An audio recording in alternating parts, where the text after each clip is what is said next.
Hello, and thank you for coming today. The incident that took place in the Starbucks in Philadelphia was over a month ago, and I would like to inform the public of the new policies we are implementing in our organization to ensure nothing like this ever happens again. We have met with numerous experts to discuss what steps moving forward would best serve to ensure our employees do not use racial bias with regard to our customers as well as their fellow staff. Let me begin by reviewing the events that took place on April 12th. As reported by CNN, on April 12th, two black men asked to use the bathroom at a Starbucks in Philadelphia. They were told it was for paying customers only.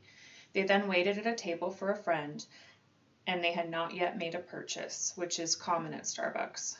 A few minutes after they arrived, the manager of the store called the police after the man said they would not leave, as they were waiting to meet someone there. The men were arrested, but not charged with a crime.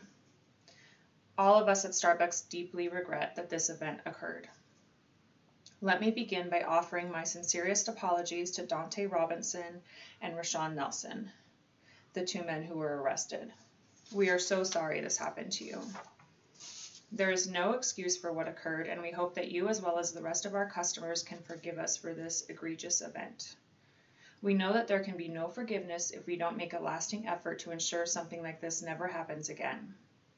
We at Starbucks vow to make ongoing changes to prevent racial bias within our organization. On May 29th, we closed 8,000 of our stores for racial bias training. As Nicole Sanchez has stated to the Washington Post, we know that one afternoon of diversity training can't undo 500 years of racism in America. We consider the training the first step in an ongoing process. It has come to our attention through the interviews done in Time magazine that some of our employees feel like the tools used during the training missed the mark. As some of our employees discussed with the magazine, they felt there was not enough discussion among employees during the training. We have taken this into consideration and will implement more discussion between coworkers when we do our next training session in the fall. As we mentioned earlier, we have also been discussing with experts what we can do moving forward to eradicate racial bias within our organization.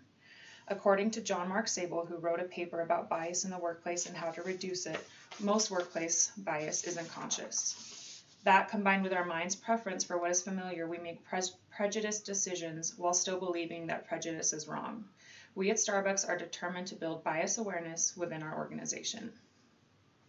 According to Sable, studies have shown that mandatory bias training rarely works.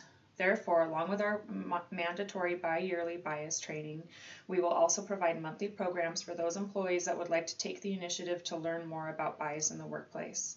We will provide incentives for those employees that show a willingness to learn and help our organization grow in a positive manner. Also suggested by Sable, we will begin a cross-training program at Starbucks where our managers and trainees will work in different roles for periods of time. We also suggested that our managers interview a large, diverse group of candidates when hiring positions within our store. As a study done by Intel showed that when requiring managers to interview from a diverse group of candidates, the percentage of new hires from underrepresented groups increased by almost 5%. We also plan on including ongoing audits of our stores through the use of mystery shoppers so that we may better understand where our employees can improve when it comes to customer service and ensuring that all of our customers are treated in the same manner. Now that I've laid out our plan for the future, let me conclude.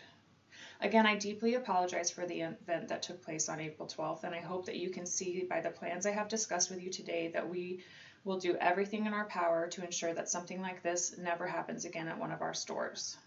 We will continue to learn from this terrible event and will pursue change for the better.